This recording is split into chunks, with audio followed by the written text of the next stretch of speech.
comentário aqui no nosso estúdio. Eu recebo a Aline Hessel, psicóloga. Obrigada, Aline, pela sua presença. Boa tarde, viu? Boa tarde. E a gente recebe aqui duas mamães, a Leidinalva, junto com a Jaque, e elas vão primeiramente contar pra gente qual é o sentimento diante de um caso tão chocante como esse, né? Te assusta pensar nisso, ver isso acontecendo? Sim. Boa tarde, sejam bem-vindas. Boa tarde. Sim, assusta. Qual que é seu sentimento, você que tem filhos adolescentes? A sensação de que a gente está vivendo no meio de psicopatas, de sociopatas também, porque uma pessoa que já fez isso pela segunda vez, por ciúmes, por frustração, é uma pessoa que definitivamente, é o primeiro caso, já deveria ter procurado ajuda psicológica pelos pais. E ainda se passando de amiga, né? Então tem todo um poder de convencimento ali, acima de qualquer suspeita. Mas e para você? Você que também tem filhos, né? Qual que é o seu sentimento diante disso? Boa tarde. Boa tarde. Tipo, de revolta primeiro, né? Porque a menina fingiu de amiga para poder fazer o que fez com a amiga que ela disse ser amiga, que na verdade não teve amizade nesse caso.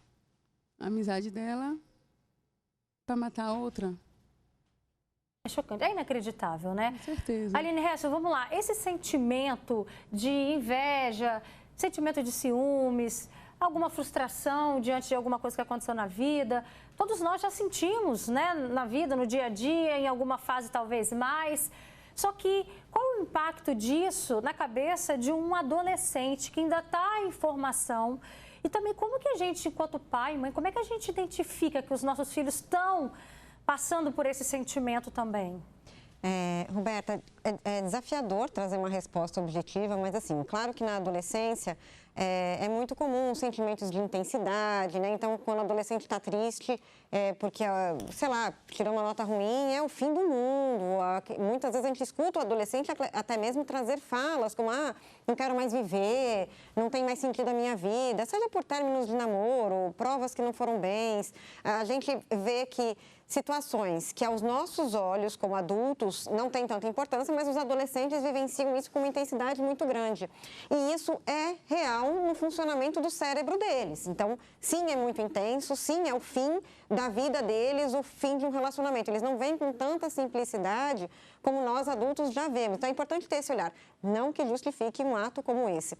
Mas o adolescente também tem, muitas vezes, uma postura inconsequente, não tem ainda o seu cérebro todo formado, não consegue ter esse olhar do que pode vir a acontecer, quais são as consequências reais do que pode vir a acontecer. Como pais, acho muito difícil conseguir identificar ou perceber que, nossa, minha filha é capaz de envenenar outra pessoa, né? É muito difícil isso, mas, de fato, é sempre buscar desde a infância muito diálogo, muita conversa, né? Isso é algo que é construído ao longo da vida e não que chega na adolescência e fala, vem cá, meu filho, vamos conversar. Não vai se abrir assim de uma hora para outra, né? É importante sempre os pais trabalharem com essa abertura de diálogo, deixar os adolescentes falarem, trazer as angústias deles sem diminuir, porque numa dessas é possível a gente acolher, é possível a gente trazer um outro olhar sobre aquela situação da qual para ele é o fim do mundo, né? E aí poder dar um direcionamento mais adequado. Tem aqui já várias participações que chegaram para a gente.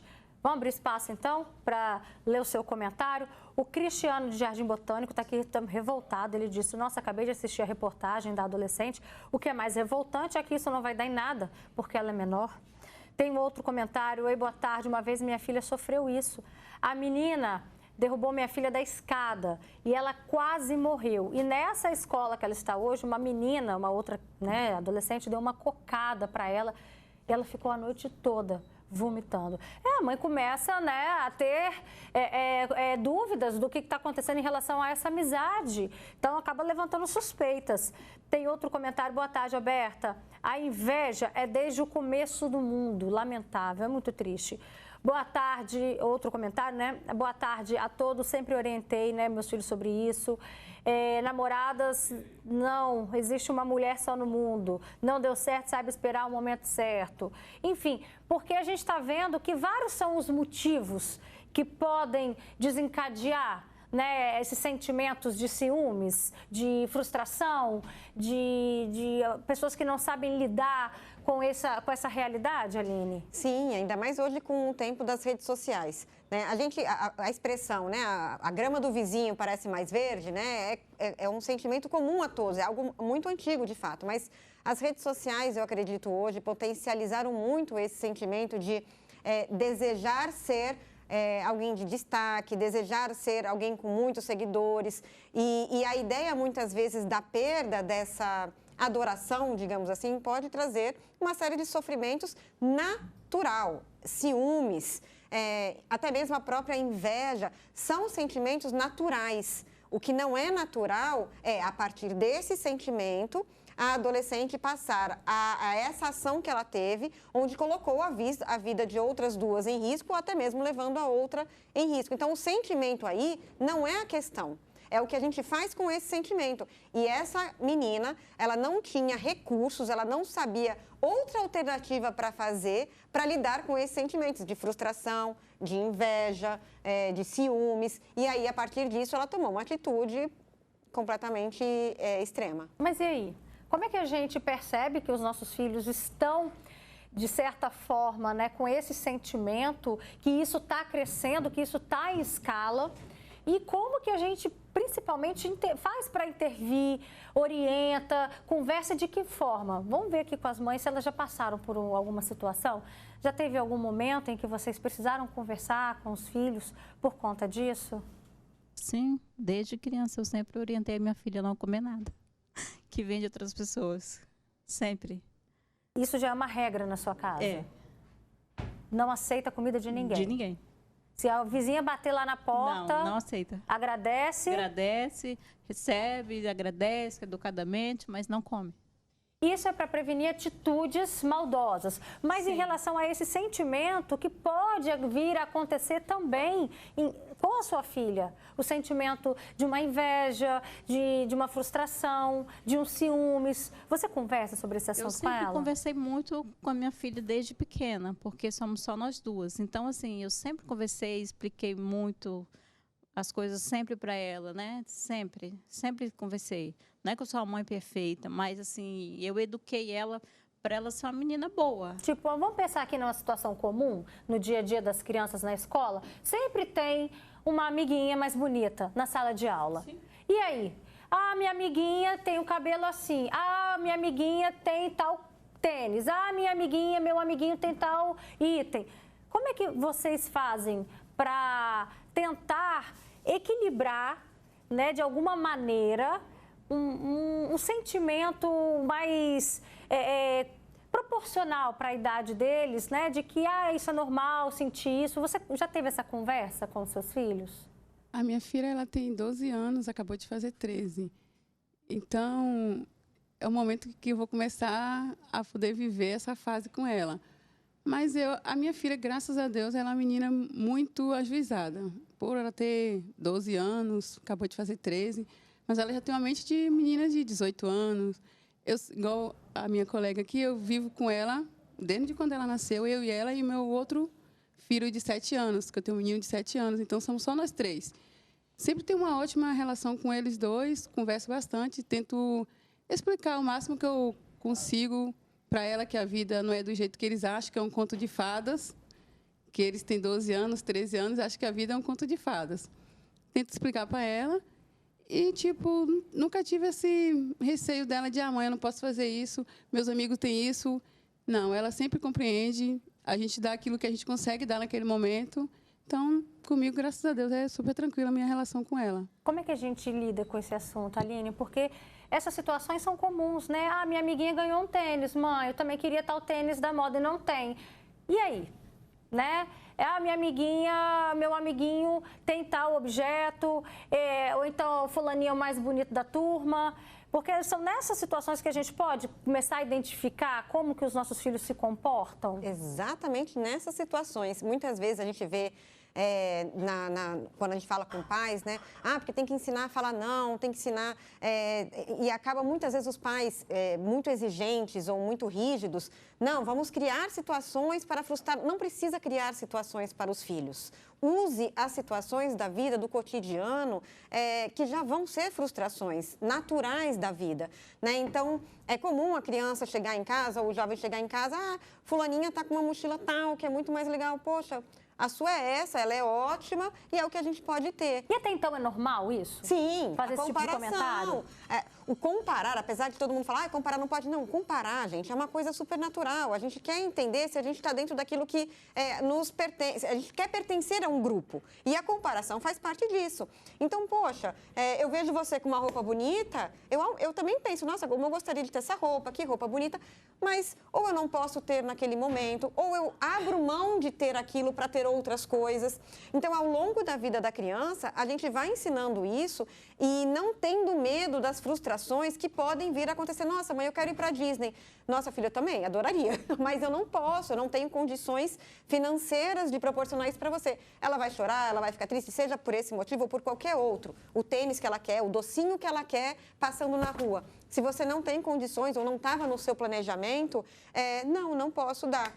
Ela vai chorar, ela vai espernear, ela vai fazer a crise de birra que for, a gente acolhe aquele sofrimento. Sofrer por não ter, sofrer, tudo bem, isso a gente pode entender, mas a gente não pode sair do nosso orçamento, sair da nossa realidade, para nunca fornecer uma frustração para as crianças. A gente não precisa nem criar, mas também não precisa deixar de acontecer as frustrações da vida. Desde a infância, ela vivenciando as frustrações, ao chegar na adolescência, ela vai ter passado por uma série de experiências frustrantes que vão dar para elas recursos, aprendizados do que eu posso fazer nessa situação quando eu me frustro.